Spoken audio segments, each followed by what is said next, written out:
On this episode of The AutoArchaeologist, I'm looking at this 1969 GTO Judge, which I have documented with PHS. It is a real GTO Judge.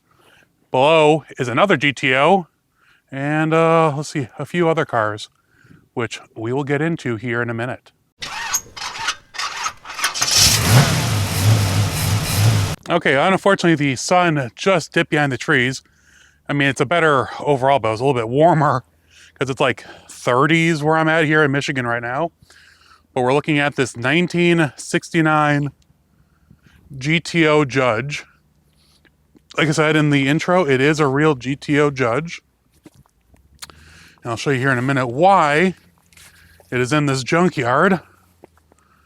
You can see, I mean, it's original paint.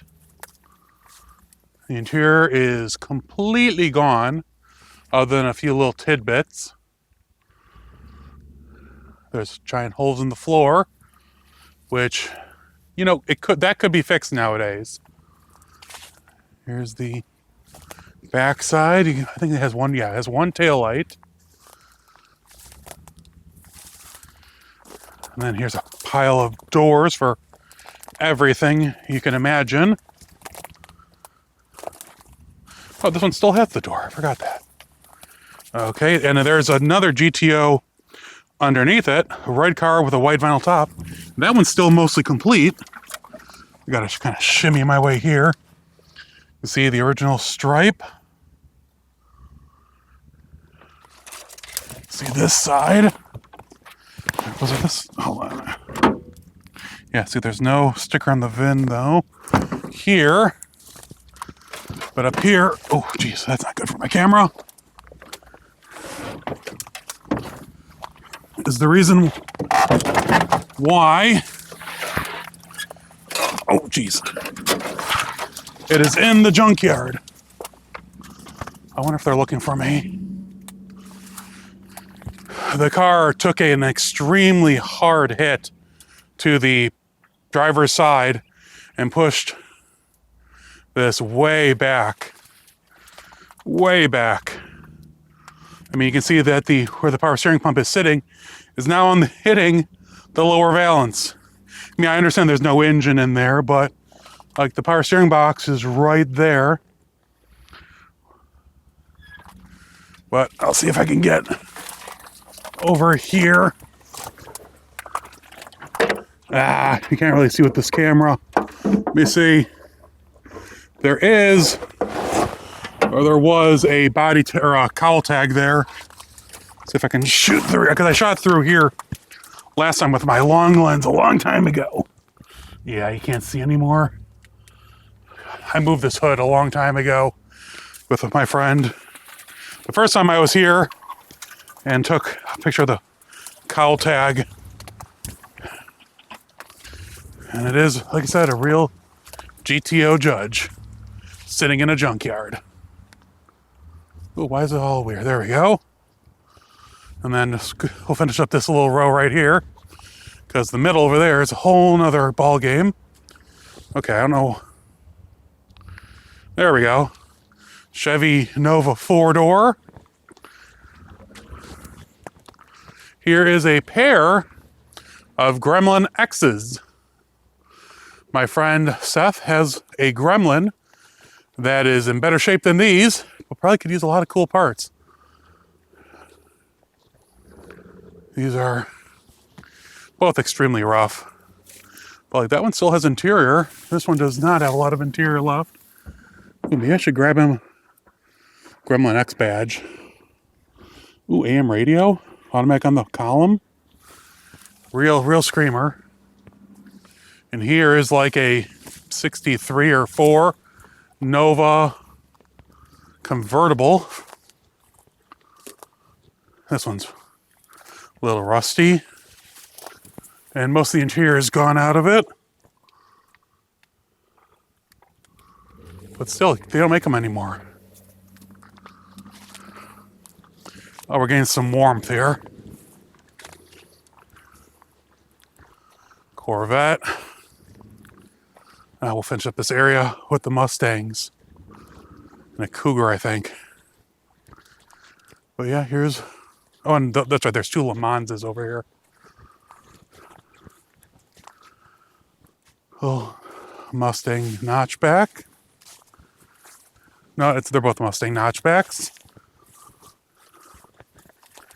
You can see it's like a 73 or 4 Mach 1 Mustang. Dual scoop hood with a, what the heck's this? Hold on. NC. They have no idea. And then here's two Pontiac Le Manses. There we go. That's unfortunate. That's not one of those overhead cam ones. Those are so neat. Oh, you see the Firebirds back there? A Formula and look like a Trans Am.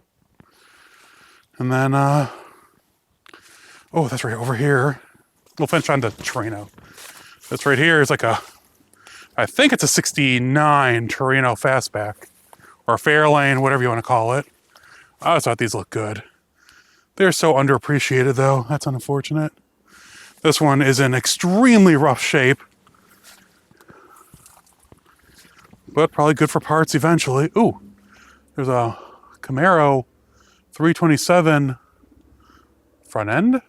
Like just chopped off front end on the roof. Of course, that's where everyone leaves their Camaro front ends. Huh, the interior's all there on this one. Very cool. All right, next we move over to the other, over there, GTO Judge and the Grand Coupe Barracuda and the big block Novas.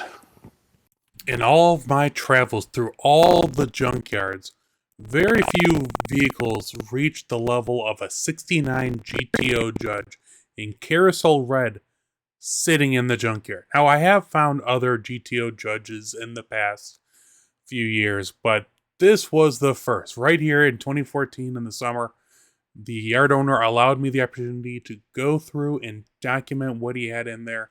And walking those first few aisles and uncovering that Judge really has set me on the path, because that just goes to show that there is still stuff out there. Yes, this one's been sitting for a long time, and as you can see, not much has changed in the over 10 years that I've known about this Judge, but at least it still exists. It probably was going to get crushed before he saved it from that front end accident, but it's still around. It might not be for sale right now, but you never know what the future will bring. Hey, automotive adventurers! I hope you enjoyed that video from my friend's junkyard with the real GTO Judge sitting in it. That's one of two Judges. He says that there's a third, but we never came across it in our research going through that yard, and I've been through a few times. But still, two GTO Judges in a junkyard, not something you see very often, if at all. I just got off the road. I've been traveling for like 12 days. I went to Mo Party, which if you saw the ending last week, that's where I was filming that. Then I went to Bogart, Georgia to document the Richmond Auctions is having the Townley auction at the end of October. And long story, I was part of the museum it was trying to become a part of like 10 years ago and never formed. So now the owner is selling the highest quality muscle cars around. Like this is like he was a multi-billionaire and he just bought the finest quality cars he could get for like a few years, 10 years ago, and never did anything with the museum, never opened it. And now he's moved into farming and he's starting a Christmas tree farm. So he's selling his entire collection off or auctioning it. And I had the opportunity to go through it. I had lunch with my friend Steve from Georgia. And then I went and saw a secret Mopar. It's not a junkyard. It was just a guy's private collection. And he had like 20 Super Bs. I'll show a few clips here, some pictures. Total personal collection. He had only been collecting the cars for 8 years. And I had about 1 hour to see it. And he gave me the tour, the 5-cent tour. And then I had legitimately an hour before I had to leave. And then I spent a few days with my friend Bill Ackerman up in Turtletown. He's Flat Broke Garage. And we went adventuring for a day or two. And unfortunately, on the way home, I was going to get my favorite pancakes in the world in Chattanooga. Unfortunately, the road to get there it has speed bumps every like 5 feet. And it sounded like the front end of this thing started falling apart. I was making a weird bumping, grinding, cracking noise. So I did an emergency triage and I didn't see anything falling off the car. So I got on the highway and I went to my friend Kevin Shaw, who does Mopar Connection magazine, which I write for on occasion. Great guy. He let me use his workspace, and we checked a few of the more important bolts. Everything seemed okay enough to get home. We chit-chatted for a few hours, and then I cannonballed my way home, and then turned around and went to Wisconsin for a few days. So, yeah, it was a long, like 11, 12, I don't even know how many days it was. I'm just happy to be home. I'm going to be home for the next like 4 days. And then I got the Jefferson swap meet, which I will not be vending at this time because the book company that sells my book is out of my book. They have sold out. So I'll be there walking around for 2 days. I will have my backpack with free magnets, free postcards, and anything else. But if you guys want to meet up, let me know. I will be walking around. And then I get a break. And then I have like a week or two break, I think.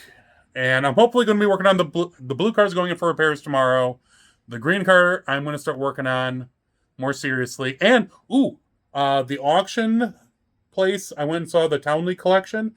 I'm going to be doing an extra video series every Friday for 4 weeks until the auction on that. So watch my social for everything online.